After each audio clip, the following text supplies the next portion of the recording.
জীবন যেন বহতা নদীর মতো, চলার পথে কত বাঁক মোহনা শত, আছে আরো দ্বন্দ্ব আলো আধারের, বেছে নিতে হবে তাই পথ আমাদের।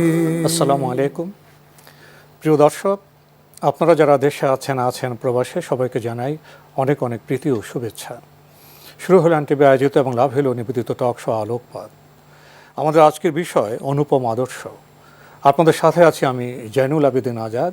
আর আজকে আমাদের মাঝে অতিথি হিসেবে উপস্থিত আছেন বিশিষ্ট আলেম শাইখ আহমদুল্লাহ। আসসালামু আলাইকুম রহমতুল্লাহি ওয়াবারাকাতুহু। প্রিয় দর্শক, অনুপম আদর্শ এই অনুষ্ঠানমালার গত পর্বে আমরা আলোচনার চেষ্টা করেছি সততা এবং সত্যবাদিতা প্রসঙ্গে। আমাদের আজকের বিষয় দয়া ও অনুগ্রহ।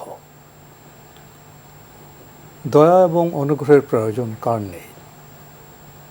যাপিত জীবনে সংকটময় পৃথিবীতে দয়ার খুবই প্রয়োজন, অনুগ্রহের খুবই প্রয়োজন, কারণ এই সভ্যতাতে ইনসাফ নেই। তাহলে দয়া এবং অনুগ্রহ বিষয়টি কতটা গুরুত্বপূর্ণ, এটা চারিত্রিক দিক থেকে অর্জন কতটা গুরুত্বপূর্ণ, এসব বিষয়ে আমরা জানার চেষ্টা করব শাইখ আহমদুল্লাহ আপনার কাছ থেকে। ধন্যবাদ আপনাকে। আলহামদুলিল্লাহ, সাল্লাতু ওয়াসসালামু আলা রাসূলিল্লাহ বাদ। আমরা অনুপম আদর্শে প্রিয় নবী সাল্লাল্লাহু আলাইহি সাল্লামের বিভিন্ন চারিত্রিক গুণ এবং বৈশিষ্ট্য নিয়ে আলোকপাত করে থাকি। তার ধারাবাহিকতা আমরা আজকে আলোচনা করছি নবী সাল্লাল্লাহু আলাইহি সাল্লামের অনুপম একটি চরিত্র, একটি বৈশিষ্ট্য, তা হলো দয়া এবং অনুগ্রহ নিয়ে। তার দয়া এবং অনুগ্রহ সম্পর্কে আমরা আর কি বলবো, স্বয়ং মহান সৃষ্টিকর্তা আল্লাহ রাব্বুল আলামিন তার সম্পর্কে বলেছেন, ওমা আরসালনাকা ইল্লা রাহমাতাল লিল আলামিন। হে রাসূল, আপনাকে আমি এই বিশ্ববাসীর জন্য, গোটা জগৎসমূহের সকলের জন্য অনুগ্রহ করে পাঠিয়েছি। অর্থাৎ তিনি এসেছেনই অনুগ্রহ স্বরূপ, অর্থাৎ আল্লাহ তাআলা তাকে পাঠিয়েছেন। এই তার প্রেরণটা এবং তার আগমনটাই হলো গোটা বিশ্বের সকল, গোটা সৃষ্টি জগতের সকলের জন্য অনুগ্রহের। কিভাবে গোটা সৃষ্টি জগতের জন্য তিনি অনুগ্রহ হয়ে এসেছেন সে বিষয়ে পুরো আলোচনা আশা করি ফুটে উঠবে, যে কিভাবে তিনি সবার জন্য, গোটা বিশ্বের সকলের জন্য অনুগ্রহ ছিলেন। দেখুন, একজন মানুষকে আপনি অনেক সম্পদে সমৃদ্ধ করে দিলেন, অনেক জ্ঞান দিলেন, অনেক বৈষয়িক জিনিসপত্র দিলেন, দিয়ে কাউকে সমৃদ্ধ করলেন। এর চাইতে একজন মানুষকে যদি আপনি অনন্ত অসীমকালের যে শাস্তি, কঠিন দুরবস্থা, সংকট, জাহান্নামের আগুন থেকে যদি আপনি বাঁচিয়ে দেন, তো সেটা হবে সবচেয়ে বড় অনুগ্রহের বিষয়। আর সেই দায়িত্বটি নবী করিম সাল্লাল্লাহু আলাইহি সাল্লাম পালন করেছেন। এবং শুধুমাত্র সে অর্থে রহমত ছিলেন তা নয়, তার দয়া একেবারে বৈষয়িক দৃষ্টিকোণ থেকে আমরা যে দয়া অনুগ্রহ বলতে যা বুঝি, সেগুলোরও সর্বোচ্চ দৃষ্টান্ত এবং উদাহরণ তিনি স্থাপন করেছেন। ক্ষুদ্র থেকে বড় সব ক্ষেত্রে তিনি বলেছেন, ইয়া আইয়ুহান নাস, হে লোক সকল, ইন্নামা বুইসতু রাহমাতান ওয়া হুদাতাম মুহদাত রহমাতাম মুহদাত, নিশ্চয়ই আল্লাহ তাআলার পক্ষ থেকে প্রেরিত রহমত হয়ে আমি তোমাদের কাছে এসেছি। অর্থাৎ আল্লাহ তাআলা আমাকে তোমাদের জন্য করুণা করে পাঠিয়েছেন। প্রিয় নবী সাল্লাল্লাহু আলাইহি সাল্লামের অনুকম্পা এবং দয়া মানুষের প্রতি কেমন ছিল, অন্যের প্রতি অনুগ্রহশীল হওয়ার জন্য কতটা তিনি গুরুত্ব আরোপ করেছেন, সে বিষয়ে ইনশাআল্লাহ আমরা কথা বলবো। বিশেষ করে শুরুতে একটি কথা বলতে চাই। প্রিয় নবী সাল্লাল্লাহু আলাইহি সাল্লাম বলেছেন যে তিনি তার কথা বলছেন যে আমার দৃষ্টান্ত হলো ওই ব্যক্তির মতো, যে ব্যক্তির সামনে কোনো আগুন প্রজ্বলিত হলো, আর অনেকগুলো পোকামাকড় এসে, সেখানে পতঙ্গ এসে সেই আগুনে ঝাঁপ দিয়ে দিয়ে তারা পুড়ে ছারখার হয়ে যাচ্ছে। এই মুহূর্তে সেই লোকটা আগুনের পাড়ে বসে পোকামাকড়গুলোকে সরিয়ে দিচ্ছে এবং সেগুলোকে আগুনের হাত থেকে রক্ষা করবার চেষ্টা করে যাচ্ছে। আমার দৃষ্টান্ত হলো সেই ব্যক্তিটির মতো। অর্থাৎ ওয়া আনা আখিযুম বিহুজাজিকুম মিনান নার, তোমরা আল্লাহ রাব্বুল আলামিন দুনিয়ার এই জীবনে পাঠিয়েছেন, এখানে অনেক চমক আছে, এখানে অনেক বিভ্রান্তির উপকরণ আছে, এখানে আত্মহননের পথ আছে। তো সে সমস্ত পথে তোমরা সেগুলোকে দেখে, সেগুলোর আলো দ্বারা প্রভাবিত হয়ে, প্রতারিত হয়ে, মরীচিকায় পা দিয়ে তোমরা এর পেছনে ছুটে তোমাদের জীবনকে ধ্বংস করছো, অনন্ত অসীমকালের যাত্রাকে তোমরা শেষ করছো। তো এই পরিস্থিতিতে তোমাদের কোমর ধরে ধরে আমি টেনে টেনে জাহান্নাম থেকে রক্ষা করবার চেষ্টা করেছি। অর্থাৎ তার যে হাদিস, তার যে বাণী, তার যে নীতিবাক্য, তার যে আপনার দাওয়াত, এসবগুলো ছিল মানুষকে জাহান্নামের আগুন থেকে রক্ষা করবার জন্য। সেটিকে তিনি বলছেন যে আমি সেখান থেকে তোমাদের বাঁচাবার চেষ্টা করছি। নবী করিম সাল্লাল্লাহু আলাইহি সাল্লাম রহমত এবং অনুগ্রহের আধার ছিলেন, সেজন্য তিনি বলেছেন যে এরহামু মাংফিস সামা ইয়ারহামুকুম মানফিল আরদ। তোমরা এরহামু মাংফিল আরদ ইয়ারহামুকুম মাংফিস সামা, তোমরা তোমাদের ধরাপৃষ্ঠে যারা আছে তাদের প্রতি অনুগ্রহশীল হও, তাদের প্রতি ন্যায়পরায়ণ হও এবং তাদের প্রতি দয়া এবং অনুগ্রহ করো। যদি তাদের প্রতি দয়া অনুগ্রহ প্রদর্শন করো তাহলে যিনি আসমানে আছেন মহান আল্লাহ, তিনি তোমাদের প্রতি অনুগ্রহ করবেন। তিনি বলেছেন লাইসা মিন্না মাল্লা ইয়ারহাম সগীরানা, সে আমার অন্তর্ভুক্ত না, সে আমার দলের কেউ না, সে আমার অনুসারী না, সে আমার উম্মত বলে তাকে আমি পরিচয় দেব না যে লোকটা তার ছোটদের প্রতি অনুগ্রহ করে না। আমাদের সমাজে অনেক মানুষ আছে আমরা রূঢ় প্রকৃতির, অর্থাৎ আমাদের মধ্যে অন্যের প্রতি অনুগ্রহ অনুকম্পা করা মানসিকতা একেবারে কম। অনেকে আছেন যে নিজের এই দুঃস্বভাবটাকে তিনি বরং ভালো গুণ মনে করেন, অর্থাৎ রোগটাকে তিনি আরোগ্য মনে করেন। যেমন অনেক লোক আছে যারা বলেন যে আমি কোনো অন্যায় সহ্য করতে পারি না। কথাটা শুনতে খুব ভালো শোনা যায়, প্রকৃতপক্ষে দেখা যায় যে অনেক বদস্বভাবের মানুষ বা বদমেজাজের মানুষ তিনি তার সেই বদমেজাজটাকে সেটাকে আপনার সার্টিফাই করার জন্য একটা নিষ্ঠুরতা হ্যাঁ উপলব্ধি নেয়, বরং সেটাকে ভালো মনে করেন যে হ্যাঁ আমি অন্যায়ের বিরুদ্ধে খুব সোচ্চার। অন্যায়ের বিরুদ্ধে সোচ্চার হওয়া ভালো, কিন্তু অন্যের কোনো ব্যক্তিগত ত্রুটি বিচ্ছুতিকে বড় করে নিষ্ঠুর হয়ে সেটার বিরুদ্ধে লাগা, সেটা অবশ্যই প্রশংসনীয় না। নবী সাল্লাল্লাহু আলাইহি ওয়াসাল্লাম সেটাই বলেছেন যে সে আমার উম্মতি না যে ব্যক্তি ছোটদেরকে অনুগ্রহ করে না। প্রিয় নবী সাল্লাল্লাহু আলাইহি ওয়াসাল্লামের অনুগ্রহ কেমন ছিল, তার দয়া কেমন ছিল, যে তিনি মক্কার মুশরিকরা, বিশেষ করে আমরা যদি মক্কা বিজয়ের ঘটনা যদি আবারও পেছনে যাই, আমরা আশির রহমতুল্লাহ অনুষ্ঠানের সে অংশে যাই, আমরা মক্কা বিজয়ের পর তিনি কি করেছেন। আমরা কি আজ পৃথিবীতে যারা নেতৃত্ব দিচ্ছে, পৃথিবীতে যারা ক্ষমতাধর আছে, তারা যদি কোনো জায়গা থেকে কোনো পক্ষ থেকে অত্যাচারিত হয়ে বিতাড়িত হন এবং সেই বিতাড়িত নিজের মাতৃভূমি জায়গাটাকে আবার পুনরুদ্ধারের সুযোগ পান, পৃথিবীর যে কোনো মানুষ, এমনকি আমরা নিজেদেরকে সেই জায়গায় যদি আমরা রেখে কল্পনা করি আমরা কি করব, নিশ্চয়ই আমরা প্রতিশোধ গ্রহণ করব, জুলুম না করি, অ্যাটলিস্ট আমার যতটুকু অন্যায় হয়েছে তার প্রতিশোধটা আমি নেওয়ার চেষ্টা করব। কিন্তু নবী সাল্লাল্লাহু আলাইহি ওয়াসাল্লাম কী করলেন? সবাইকে ক্ষমা করে দিলেন এবং গণক্ষমার ঘোষণা দিয়ে দিলেন। আপনি অনুগ্রহ এবং দয়ার এই দৃষ্টান্ত পৃথিবীতে কোনো শাসকের মধ্যে, কোনো নেতার মধ্যে, কোনো মানুষের মধ্যে কল্পনা করতে পারেন? এটা তো একটা বহুমাত্রিক বিষয়। মক্কা বিজয়ের যে বিষয়টা আপনি উল্লেখ করলেন, সেটা শুধু ব্যক্তিগত দয়া বা অনুগ্রহের বিষয় নয়, সামাজিক দয়া অনুগ্রহের বিষয়, রাষ্ট্রীয় দয়া এবং অনুগ্রহের বিষয়। দয়ার যতগুলো মাত্রা থাকতে পারে সব মাত্রার আমরা এখানে একটি যোগফল আমরা লক্ষ্য করেছি। প্রিয় নবী সাল্লাল্লাহু আলাইহি ওয়াসাল্লাম মুসলিম হিসাবে আমাদের কাছে এখানে বার্তা দিয়েছেন যে মুসলিম হিসাবে মুসলিমরা সবাই এই দয়া এবং মায়া অনুগ্রহ এটাকে তারা ধারণ করবে এবং এটাকে লালন করবে, প্রতিশোধ নেবে না, কারেকশন করবে, হ্যাঁ, সংশোধন করবে। হ্যাঁ, আপনি দেখুন নবী করিম সাল্লাল্লাহু আলাইহি ওয়াসাল্লামের সামনে আমরা সাধারণত অনেক সময় দেখা যায় কোনো ভিন্ন ধর্মের অনুসারী কিংবা ধরুন ভিন্ন মতের অনুসারী মত লালনকারী কোনো ব্যক্তি যদি মারা যায়, আমরা অনেকে সেখানে এক ধরনের উল্লাস, আমাদের উপলব্ধিতে তখন মানবিকতা তেমন থাকে না অনেক সময়। হ্যাঁ, কিছু মানুষ আছে যারা তাদের কর্মের কারণে হয়তো ঘৃণার সে পাত্রে পরিণত হয়েছে। আমি সাধারণ অমুসলিমের কথা বলছি, সেটা যে কোনো গোত্রে যে কোনো মানুষের হতে পারে। অনেক সময় মুসলমানদের মধ্যে কোনো মানুষ হয়তো তিনি পাপিষ্ট ছিলেন, কোনো পাপে লিপ্ত ছিলেন, নিজের প্রতি নিজে জুলুম করেছেন, এই মানুষটার মৃত্যুর পর আমরা দেখা যায় অনেক সময় নেগেটিভ মন্তব্য করে, অর্থাৎ আমাদের অনুকম্পা কাজ করে তার খারাপ কাজের জন্য। নবী সাল্লাল্লাহু আলাইহি ওয়াসাল্লাম খারাপ কাজকে ঘৃণা করা এবং সেই কারণে তাকে ঘৃণা করা দোষের নয়, কিন্তু একটা মানুষের খারাপ কাজ করতে করতে লোকটা মারা গেল, একটা দিক তো তার খারাপ কাজের দিক, আরেকটা দিক থাকে যে লোকটার প্রতি আমার একটা অনুগ্রহ কাজ করবে, লোকটা তওবার সুযোগ পেল না, তিনি এই অবস্থায় চলে গেলেন। প্রিয় নবী সাল্লাল্লাহু আলাইহি ওয়াসাল্লামের সামনে কোনো অমুসলিমের লাশ নিয়ে গেলে তিনি সেক্ষেত্রেও আক্ষেপ করতেন যে লোকটা হেদায়েত, ইমানের দৌলত এবং সম্পদ নিয়ে যেতে পারলো না।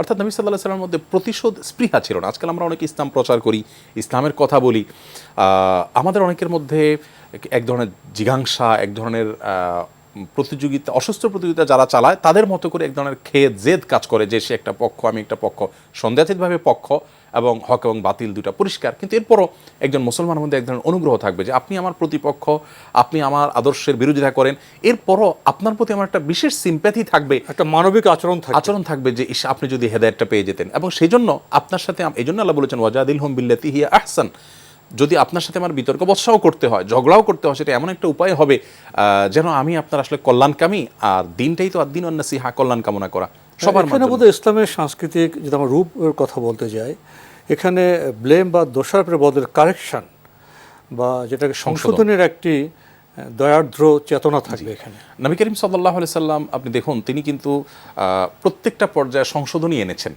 মক্কার পুরো পরিবেশটাকে, মক্কার মদিনার পুরো আবহাওয়াটাকে তিনি পরিবর্তন করে দিয়েছেন। কিন্তু লক্ষ্য রাখবেন যে পুরো সময়টা জুড়ে তিনি কাউকে অপমান করে, আঘাত করে সংশোধন করেছেন এরকম দেখতে পাবেন না। এমন কি একজন মানুষ অন্যায় করছে, সরাসরি বলতে গেলে লোকটা ভুল বুঝতে পারে বা মনে কষ্ট পেতে পারে, অপমান বোধ করতে পারে, নবী সাল্লাল্লাহু আলাইহি সাল্লাম মিম্বর উঠে বললেন সবাই একত্র হও, সবাই একত্র হলেন। এরপর বললেন যে আমার কি হলো যে আমি দেখি কিছু মানুষ এরকম করে, কিছু মানুষ এই অপরাধে লিপ্ত। অর্থাৎ কারোর নাম ধরছেন না, দোষারোপ করা নয়, সংশোধন করা। চেতনা হলো সংশোধনটা যখন উদ্দেশ্য হবে তখন ব্লেম বা দোষারোপ করাটা, শব্দ চেঞ্জ হয়ে যাবে, বডি ল্যাঙ্গুয়েজ চেঞ্জ হয়ে যাবে। দয়া ও অনুগ্রহ প্রসঙ্গে ইতিমধ্যে আমরা নবী সাল্লাল্লাহু আলাইহি ওয়াসাল্লামের আচরণ উদাহরণ থেকে অনেক বার্তা পেয়েছি, এবং দয়া এবং অনুগ্রহ বিষয়ে মহান আল্লাহ আমাদেরকে বার্তা দিয়েছেন, আমরা সেটাও প্রসঙ্গত জেনেছি।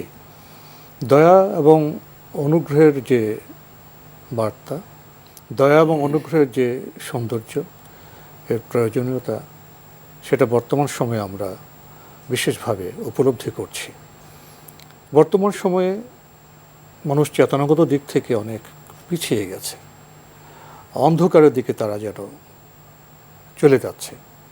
আমরা গৃহে দিকে লক্ষ্য করি, সমাজের দিকে, রাষ্ট্রীয় পরিমণ্ডলে, বৈশ্বিক পরিমণ্ডলে, এখানে দয়া, অনুগ্রহ, ক্ষমার তেমন কোনো বার্তা নেই। প্রতিযোগিতা, তার চেয়ে তো বড় কথা প্রতিশোধ, জিঘাংসা। যে গৃহে, যে সমাজে, যে বৈশ্বিক পরিমণ্ডলে প্রতিশোধ এবং জিঘাংসার চর্চা হবে, সে সমাজ, সে পৃথিবী কিভাবে মানবিক হবে? সে সমাজ, সেই পৃথিবী কিভাবে মানবের বসবাস উপযোগী হবে? এই প্রশ্ন এখন এই সভ্যতায় প্রকট হয়ে উঠেছে। আমরা কি আমাদের যাপিত জীবনে সুখ, স্বাচ্ছন্দ্য, মানবিক জীবনের যে মাধুর্য, যে ঔদার্য, যে মান, সেটা উপভোগ করতে পারছি? বৈশ্বিক পরিমণ্ডলের বার্তাটা কেমন?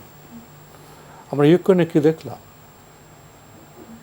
আমরা ফিলিস্তিনে কি দেখছি? গাজা তো একটি জনপদ, মানুষের জনপদ, সেখানে তো মানুষ বসবাস করে। মানুষের হাসপাতালে কি বোমা বর্ষণ করা যায়? যারা ত্রাণ শিবিরে আশ্রয় নিয়েছে সেখানে কি বোমা বর্ষণ করা যায়? যখন অধিকাংশ শিশু এবং নারী নিহত হচ্ছে সেখানে কি বোমা বর্ষণ করা যায়? যারা সভ্যতাকে শাসন করছে সেই বোমা বর্ষণকে তারা সহযোগিতা করছেন। তারা শুধু অর্থ সম্পদই দিচ্ছেন না, তারা অস্ত্র সম্ভার দিচ্ছেন, আগ্রাসী মন্তব্য করছেন। এ কোন সমাজ, এ কোন সভ্যতা? এই সভ্যতায় দয়া এবং অনুগ্রহের উদাহরণ কোথায়? এমন সভ্যতায় দুটি সংখ্যার ডেকে আনবে, যুদ্ধ ডেকে আনবে, হিংসা প্রতিহিংসাকে আহ্বান করবে। এই সময়ে বোধহয় অনুপম আদর্শ প্রিয় নবী হযরত মুহাম্মদ মুস্তাফা সাল্লাল্লাহু আলাইহি ওয়াসাল্লামের দয়া এবং যে অনুগ্রহের উদাহরণ, সেটার চর্চা খুবই প্রাসঙ্গিক এবং খুবই গুরুত্বপূর্ণ। আমার এই যে ভূমিকা, এ বিষয়ে আপনার মন্তব্য এবং কথা জানতে চাই। প্রিয় নবী সাল্লাল্লাহু আলাইহি ওয়াসাল্লাম, যেহেতু ইউক্রেন এবং ফিলিস্তিনের কথা এসছে এবং আজকের পৃথিবীর বিভিন্ন প্রেক্ষাপট সম্পর্কে আপনি দৃষ্টিপাত করেছেন এবং আমাদের দৃষ্টি সেখানে ফেলেছেন, সেই প্রসঙ্গে বলা, প্রিয় নবী সাল্লাল্লাহু আলাইহি ওয়াসাল্লাম ভিন্ন মতের মানুষ, বিশেষ করে অন্য ধর্মাবলম্বীদের সাথে তার আচরণ কেমন ছিল? দেখুন, তার দয়া অনুগ্রহটার লেভেল কি ছিল গাজায় নারী এবং শিশু হত্যা নিয়ে আপনি বলেছেন। নবী সাল্লাল্লাহু আলাইহি সাল্লামের তরবারি উহুদের যুদ্ধে একজন সাহাবীর হাতে দেয়া হলো, সেই সাহাবী নবী সাল্লাল্লাহু আলাইহি সাল্লামের তরবারিটা পেলেন। নবী সাল্লাল্লাহু আলাইহি সাল্লামের তরবারি পাওয়াতে এক ধরনের প্রেরণা কাজ করে যে একটা আবেগ কাজ করে, তিনি আমাকে নিজের তরবারিটা দিলেন হাতে, তিনি যুদ্ধ শুরু করলেন। যুদ্ধ করতে করতে দেখছিলেন যে দূর থেকে কোথাও একজন যোদ্ধা খুব নৃশংসভাবে যুদ্ধে নিহত মানুষগুলোর লাশ নিয়ে আপনার বিভিন্ন রকমের অঙ্গ প্রত্যঙ্গ বিকৃত করছে, হ্যাঁ, নৃশংস কর্মকাণ্ড করছে। তো এটা তিনি দূর থেকে আঁচ করতে পেরে কাছে গেলেন, নিশ্চয়ই অনেক ক্ষোভ কাজ করছে। এই অবস্থা নবী সাল্লাল্লাহু আলাইহি ওয়াসাল্লামের তরবারি দিয়ে উঁচিয়ে তাকে মারতে উদ্যত হলেন। হঠাৎ করে লক্ষ্য করলেন কাছে আসার পর যে এই কর্ম যিনি করছেন সেই মানুষটি একজন নারী। তখন তিনি নবী সাল্লাল্লাহু আলাইহি ওয়াসাল্লামের তরবারির দিকে তাকিয়ে বললেন যে নবী কোনোদিন কোনো নারীর গায়ে আঘাত করেননি, তার তরবারি একজন নৃশংসভাবে খুনের নেশায় মত্ত একজন পাপিষ্ট অপরাধীকে অন্য কেউ মারুক, নবীর তরবারি দিয়ে আমি এটা করতে পারি না, কারণ নবী তো এরকম ছিলেন না, তিনি তো এরকম মানুষ নন। নারীর প্রতি আজকে আমরা শ্রদ্ধার কথা বলছি। নারী কোথায় ছিল, কোথা থেকে নারীকে তুলে যুদ্ধক্ষেত্রে যে নৃশংস কাজ করছে নারী হওয়ার কারণেই নবী সাল্লাল্লাহু আলাইহি ওয়াসাল্লাম তরবারি দিয়ে তাকে তিনি আঘাত করতে চাইলেন না। তার মানে নবী করিম সাল্লাল্লাহু আলাইহি সাল্লামের যে দয়া অনুগ্রহ ছিল নারীর প্রতি, শিশুর প্রতি, অন্য সাধারণ মানুষের প্রতি, এখান থেকে পরিষ্কার বোঝা যায়। তিনি যখন কাউকে পাঠাতেন কোনো গুরুত্বপূর্ণ দায়িত্ব দিয়ে, বিভিন্ন জায়গায় দায়িত্বশীল করে পাঠাতেন প্রতিনিধি করে, তিনি বলতেন বাশশিরু ওয়ালা তুনাফিরু, তোমরা মানুষকে সুসংবাদ শোনাবে, মানুষকে ভীত সন্ত্রস্ত করে ফেলবে না, ইসলামের কথা এমনভাবে বলবে মানুষ আশাহত যেন না হয়, তাদেরকে শুভ সংবাদগুলো শোনাবে। ঠিক একইভাবে ইয়াসসিরু ওয়ালা তুআসসিরু, মানুষের জন্য দিনকে সহজ করে উপস্থাপন করবে, কঠিন করে দিবে না, আশাবাদের কথা বলবে, নিরাশ করবে না। যুদ্ধ বিষয় চলে আসলো, তখন আমরা সুস্পষ্ট বিষয়ে কথা বলি না কেন? বাতিলের বিরুদ্ধে, জালেমের বিরুদ্ধে তো আরোপিত যুদ্ধে তো মুসলমানদের যুদ্ধ করতে হয়েছে। যুদ্ধে যাওয়ার আগে যে অভিভাষণ, সেখানে তিনি কি বলেছেন? নারী শিশুদের আঘাত করা যাবে না, গাছপালা ধ্বংস করবে না, তোমরা যুদ্ধে লিপ্ত নয় এমন কোনো মানুষকে আঘাত, নিরীহ মানুষকে আঘাত করবে না, যেটা আজকে আমরা দেখতে পাচ্ছি অহরহ নিরীহ মানুষ হত্যা করা হচ্ছে। তোমরা কোনো উপাসনালয় আঘাত করবে না, সেটা হোক শিরকে লিপ্ত মানুষের উপাসনালয়। চিন্তা করুন, আজ আমরা বিশেষ করে গাজার কথা, মসজিদ নয়, গির্জা ধ্বংস করে ফেলা, হাসপাতাল ধ্বংস করা হচ্ছে, যেখানে আশ্রয় শিবিরে আশ্রয় নিয়েছে সেখানে নারী শিশুকে কোনো মান্য করা হচ্ছে না, বৃদ্ধকে কোনো অনুগ্রহ করা হচ্ছে না। এখানে তো দয়া এবং অনুগ্রহের দুর্ভিক্ষ চলছে। আরেকটা আশ্চর্য জিনিস হলো যে আমরা যারা নারীর অধিকার নিয়ে বিভিন্ন সময় সোচ্চার হতে দেখি, নারীর শিক্ষা নিয়ে, বিভিন্ন বিষয় নিয়ে, সেখানে গাজায় বিশেষ করে হাজারো প্রেগনেন্ট নারী চিকিৎসা পাচ্ছেন না, বিদ্যুৎ নেই, পানি নেই, বন্ধ করে দেওয়া হচ্ছে, শিশুরা আছে তারা অক্সিজেন পাচ্ছেন না, সেখানে কোনো বিদ্যুৎ নেই, তাদের চিকিৎসা কিভাবে হবে? হ্যাঁ, এবং কোনো প্রকার ঔষধ মেডিসিন যেন ঢুকতে না পারে অবরোধ করে রাখা হয়েছে, পানি যেতে পারবে না, খাদ্য যেতে পারবে না। এই সময়টাতে যারা নারী বা শিশুদেরকে নিয়ে অন্য সময় মায়া কান্না করেন, তাদেরকেও পর্যন্ত কিন্তু আমরা নিশ্চুপ থাকতে দেখছি। অথচ নবী করিম সাল্লাল্লাহু আলাইহি ওয়াসাল্লাম তিনি কিন্তু অন্য ধর্মাবলম্বীদের সাথেও আমাদেরকে বলেছেন যে কোনো মুসলিম, কোনো অমুসলিম বা অন্য ধর্মের মানুষকে যদি কোনো মুসলিম নিরাপত্তা দেয়, মুসলিম রাষ্ট্র সরকার নিরাপত্তা দেয়, এই ব্যক্তিকে যে হত্যা করবে সেই ব্যক্তি জান্নাতের গ্রাণ পর্যন্ত পাবে না। তার মানে অন্য ধর্মের মানুষকে হত্যা করেও মানুষ জাহান্নামে যেতে পারে। অর্থাৎ সে আল্লাহর দুশমন বা আল্লাহর কথা শুনছে না, এই অজুহাতে আপনি যাকে তাকে হত্যা করলেন, অন্য ধর্মের মানুষ হলেই সে সুযোগ ইসলাম রাখে নাই। রাসূল সাল্লাল্লাহু আলাইহি ওয়াসাল্লাম কি কথা বলেননি? কোনো মুসলিম যদি তাদের রাষ্ট্রে কোনো অমুসলিম উপর অত্যাচার জুলুম করে, রোজ কিয়ামতে রাসূল সাল্লাল্লাহু আলাইহি ওয়াসাল্লাম সে মুসলিমকে তার কাঠগড়ায় দাঁড় করাবেন। অবশ্যই। তার মানে কি, অন্য ধর্মের মানুষের জন্য কিন্তু অনুগ্রহ হয়ে আসলেন, অর্থাৎ সেও যেন জুলুমের হাত থেকে রক্ষা পায়, জুলুম তার উপর করা যাবে না, এই জন্য তিনি অনুগ্রহকারী হয়ে তার জন্য আবির্ভূত হলেন। ঠিক একইভাবে আমরা জানি যে গাছপালা প্রয়োজন ছাড়া যদি গাছপালা নিধন করে তার মাথায় জাহান্নামের আগুন নিক্ষেপ করার কথা তিনি বলেছেন। প্রাণীদের ব্যাপারে তিনি বলেছেন ইন্নাল্লাহা কাতাবা আলাইকুমুল ইহসানা আলা কুল্লি শাই, প্রত্যেকটা বস্তুর প্রতি তোমাদেরকে অনুগ্রহ করাটাকে আল্লাহ তাআলা ফরজ করে দিয়েছেন, আমাদেরকে তিনি বলেছেন। এমনকি ফাইদা কাতালতুম ফাহসিনুল কিতলা, কোনো মানুষকে বিচারিকভাবে মৃত্যুদণ্ড যদি দিতে হয়, যুদ্ধের ময়দানে প্রতিপক্ষ শত্রু তার হাত থেকে তোমার বাঁচবার জন্য তাকে যদি হত্যাও করতে হয়, অনুগ্রহ করবে তখনও। হত্যা করতে আবার অনুগ্রহ কি? হত্যা করতে অনুগ্রহ মানে হলো যে হত্যা করতে গিয়ে তুমি নির্মমতা, নৃশংসতার কোনো আশ্রয় তুমি নিজে প্রদর্শন করবে না। এই জন্য ইসলামে মুসলাকে হারাম করা হয়েছে। মুসলা মানে নিহত ব্যক্তির বিভিন্ন অঙ্গ প্রত্যঙ্গ কেটে নৃত্য করা, নৃশংস করা, বিকৃতি করা ইসলামে পরিষ্কারভাবে হারাম, সেটা যেই হোক না কেন। এবং নবী সাল্লাল্লাহু আলাইহি সাল্লাম প্রাণীকে জবাই করার সময় বলেছেন যে তোমরা তোমাদের ছুরিগুলোকে ভালো করে ধার দিয়ে নিবে, যাতে করে অপ্রয়োজনীয় জবাই করতে গিয়ে পশুকে কষ্ট দিতে না হয়। সেখানে একটি দয়া অনুগ্রহ প্রদর্শন করে। নবী সাল্লাল্লাহু আলাইহি সাল্লাম শিশুকে আদর করছিলেন, স্নেহ করছিলেন। এক সাহাবী দেখে তিনি মাত্র ইসলাম আসে বলেন যে আপনারা বাচ্চাদেরকে এরকম আদর করেন? তখন তিনি বলেছেন যে আমরা আদর করি, এবং যার অন্তরে দয়া নাই সে ব্যক্তি আল্লাহর দয়া থেকে বঞ্চিত হয়। তো এই ছিল নবী সাল্লাল্লাহু আলাইহি ওয়াসাল্লামের দয়া এবং অনুগ্রহের। যার মধ্যে দয়া এবং অনুগ্রহ থাকবে না তিনি আল্লাহ অনুগ্রহ থেকে বঞ্চিত হবেন। এই বার্তা নিয়ে আমরা আজকের অনুষ্ঠান এখানে শেষ করতে চাচ্ছি। শেখ আহমদুল্লাহ, আপনি কষ্ট করে আমাদের স্টুডিওতে এসেছেন, সময় দিয়েছেন, সেজন্য আপনাকে অনেক ধন্যবাদ। আপনাকেও ধন্যবাদ। প্রিয় দর্শক, আমরা দেখছিলাম এনটিভি আয়োজিত এবং লাভ হইল নিবেদিত টক শো আলোকপাত। আমাদের আজকের বিষয় ছিল দয়া ও অনুগ্রহ। আমাদের এই অনুষ্ঠান আপনারা এনটিভি অনলাইনেও দেখতে পারবেন, ভিজিট করুন www.ntbbd.com। এছাড়া ইউটিউব এবং আমাদের ভেরিফাইড ফেসবুক পেজে অনুষ্ঠান দেখতে পারবেন। আজকে আমরা দয়া ও অনুগ্রহ প্রসঙ্গে কথা বলেছি। অনুপম আদর্শ প্রিয় নবী হযরত মুহাম্মদ মুস্তাফা সাল্লাল্লাহু আলাইহি ওয়াসাল্লাম তার আচরণে গৃহে নয়, সমাজে নয়, শুধু শান্তির সময় নয়, যুদ্ধক্ষেত্রেও দয়া এবং অনুগ্রহের আদর্শ স্থাপন করেছেন। বর্তমান সভ্যতা দয়া এবং আদর্শ থেকে বোধহয় দিন দিন অনেক দূরে চলে যাচ্ছে। নিষ্ঠুরতা, অস্ত্র প্রতিযোগিতা, প্রতিশোধ, এসবে কি মানবিক সমাজ গড়ে উঠবে? এই প্রশ্ন রেখে আজকের অনুষ্ঠান এখানে শেষ করছি। মহান আল্লাহ আমাদের সবাইকে নিরাপদে রাখুন, রাখুন শান্তিতে। আসসালামু আলাইকুম। পথে কত বাক মোহনা শত, আছে আরো দ্বন্দ্ব আলো আধারের, বেছে নিতে হবে তাই পথ আমাদের।